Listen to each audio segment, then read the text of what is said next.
me set this up right on. Let me fix the hat a little bit. What's going on, guys? Brian Quintero here. BrianQblog.wordpress.com is the website. Check it out for the articles, for the videos, just like this one. And leave a comment. Let's get a conversation going between you and I. Again, what's on that page is more about video games, film, entertainment. Every now and again, some sports talk goes in there. I'm going to get into a little sports talk today. But you know what this is. I've been doing this for about 4 weeks or maybe 3 weeks now, I forget.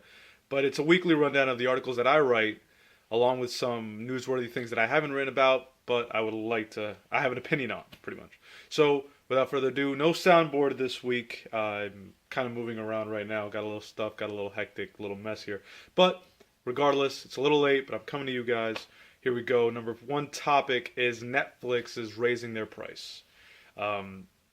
So right now Netflix is at, I think, $7.99 streaming, and it's only the streaming service. I don't even know if they still do the DVD delivery, and if they do, get to the streaming, man. It's the same amount of movies, I guess.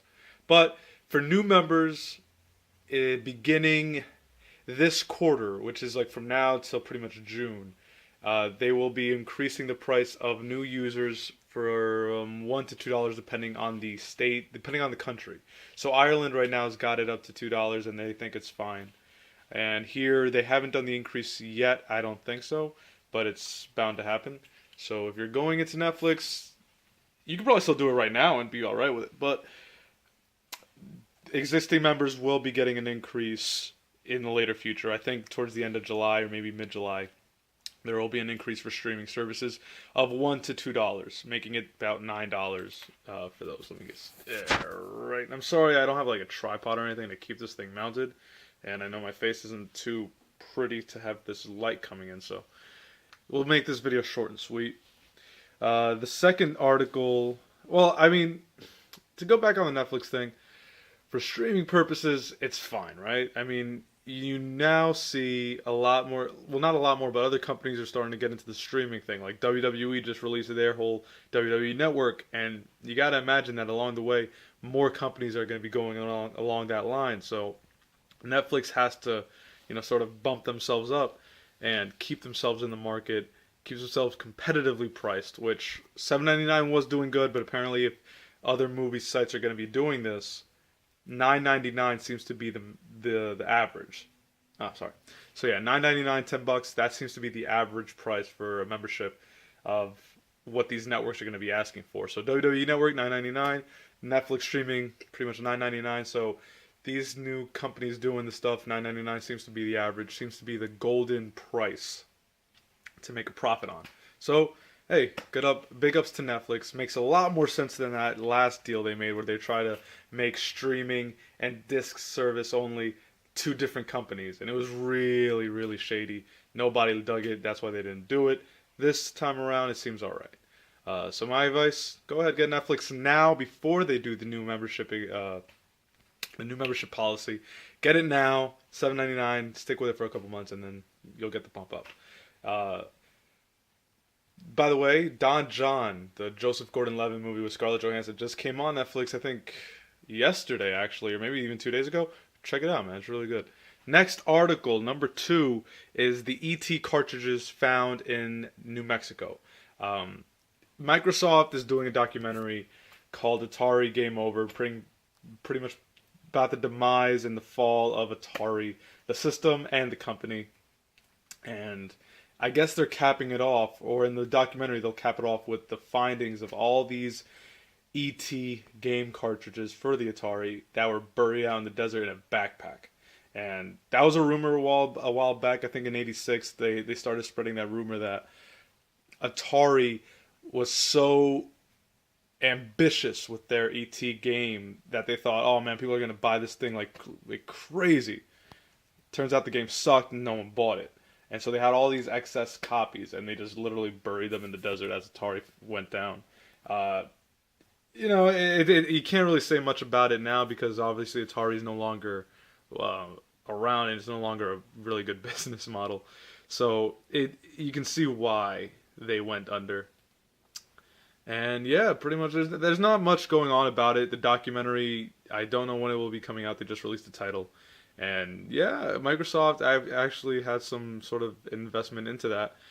And while the copies that were found weren't in the thousands that were rumored, they have found hundreds, and they found like some other stuff too, like some controllers and some game boxes and stuff like that. But yeah, E.T. the game not a success. The movie, obviously, we know how that went. Next article was the Ray Fisher is playing Cyborg. For those who don't know Ray Fisher, he's a stage actor who played Muhammad Ali in a Muhammad Ali stage play. My bad. Um, the news really isn't about that he's being cast as Cyborg because we don't know the guy. The news is that this is supposed to be a sequel to Superman, and there was just news late last night that the director of this new movie, the Superman and Batman movie, Zack Snyder, who is also the director of Man of Steel, the first Superman film, the first new Superman film, is directing the Justice League movie. Now, we don't know who are the members of the Justice League. Again, this news just came out last night. But you gotta imagine Cyborg, Wonder Woman, Batman, and Superman 4, who are gonna be in the new Superman movie, will be in the Justice League. And Flash and Green Lantern, you should probably add those two in there as well. But it's just now Zack Snyder did go on the record to say that the Cyborg's part, he's not a main character. He will be a very secondary character. The main characters will be Batman and Superman, and to a lesser extent Wonder Woman. And I'm just superheroes are superheroes. You're gonna be excited to watch it anyway. It's gonna make money, and I don't think it can go bad right now. It actually can't go bad. If you're going in there, I think expecting a straight off Superman movie, you might be disappointed. But who doesn't like Batman? You know what I'm saying? And there's a good chance for Wonder Woman to be out there. And this is the first time we'll see Cyborg in a film, real life, like film, like live action adaptation, not a animation. So I'm excited. 2015 is supposed to bring. I forget it. I don't know if it's either bringing. I think it's bringing the Batman Superman movie 2015, and it's going to be coming alongside Avengers 2. So it's a lot of superhero movie. Here's a little thing of mine. I used to really, and this is just me being nitpicky, but I used to really look forward to superhero movies. And I'm saying this on the week of Spider-Man 2, The Amazing Spider-Man 2. I'm going to go watch it. But I used to be excited for superhero movies. I'm a big comic book fan and all that. And I used to be really looking forward to them. Even if they sucked, I was like, oh man, these are superheroes though being on screen. It's like really digging it. Now it's like there's 4 movies every year of superheroes. And I'm not complaining that as much as I am saying I think it's starting to become an oversaturation. And now we know that every year one superhero movie is going to suck. There's always one. There was Green Lantern, there was Ghost Rider. Like every year there's good ones. There's really good ones, and then one fucks up. I think last year's was Thor 2. Although Thor 2 was all right. I mean, I think there was another one. Shit! Yeah. Whoa, stay. Alright. But yeah, I think Thor 2 was alright, but a lot of people didn't like it. So, yeah. On those lines, superhero movies are becoming a little too popular with people. But it's all good. And it's not even like kids are really liking this. It's all adults going to these things. Let's stop thinking that these are kids' movies. All adults, I know you're going to watch it. Why not? They're fun movies. Don't forget, though, The Amazing Spider-Man 2 will have a bonus scene for X-Men Days of Future Past this week. Not just this week, for the movie coming out. It will be there. I think it's just a trailer or is an actual scene. I don't know off the top of my head. That's the end of my articles, guys. That's the end of my news. Real quick, I think I got a little bit of time. I got about a minute and a half left. I wanted to approach the subject about the Clippers. Mr. Donald Sterling, the owner of the Clippers, who allegedly, we gotta say allegedly, said those racist remarks about African Americans, black people. Pretty much saying to his Mexican black girlfriend that he doesn't want. He's fine with her being hanging around black people, and conversing with them, but don't bring them to my games. I think is a direct quote from him. Pretty much keep them where they are. Have them be in their place. I don't want them on my level. And I was listening to Stephen A. Smith from ESPN First Debate and ESPN Radio.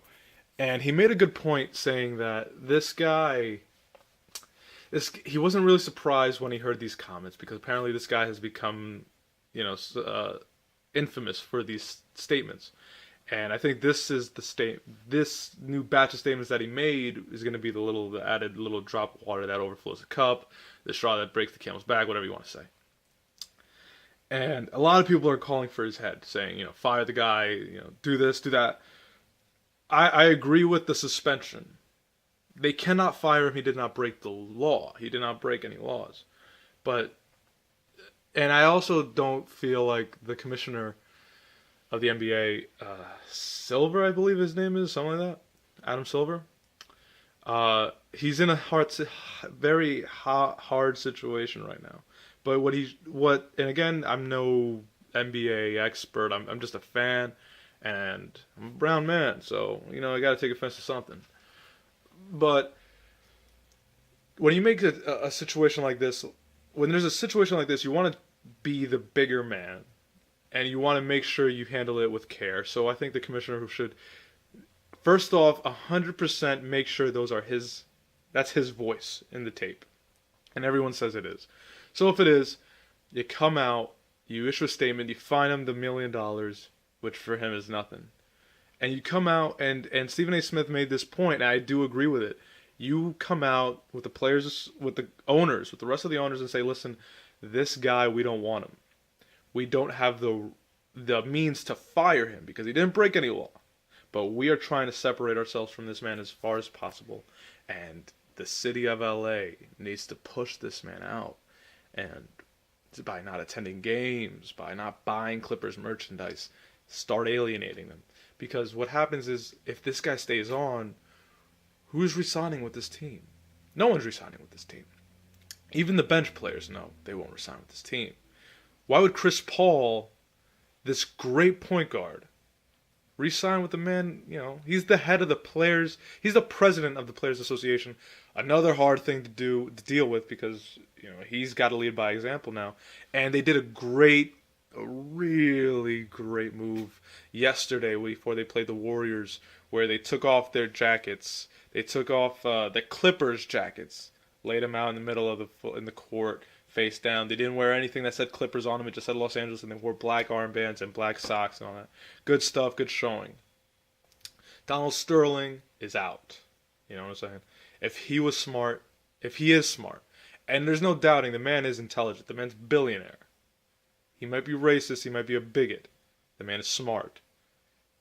Someone needs to tell him, hey, get out of owning the Clippers. You're an owner of a team where 85, I'll be confident with saying 85% of the players or the people involved are African American or black.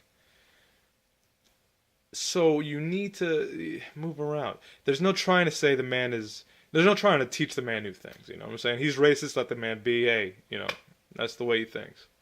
But he's got to get out of that system. He's got to get out of the ownership. That's just my take. I ran over a little bit by 3 minutes here. So I'm just going to cut it short. I have more to say, but I'm going to cut it short for time purposes. Thank you so much for watching this very shaky video. I know it's been crappy the entire time, but I thank you anyway for watching, for staying committed to me. I'll stay committed to you. Keep up with the articles. Keep up with the videos. Start the conversation. brianqblog.wordpress.com. Check it out, guys. Thank you so much for your time. Do the whole like, comment, subscribe. I mean, hey, do it if you want. I ain't going to tell you to do what you don't want to do. Peace.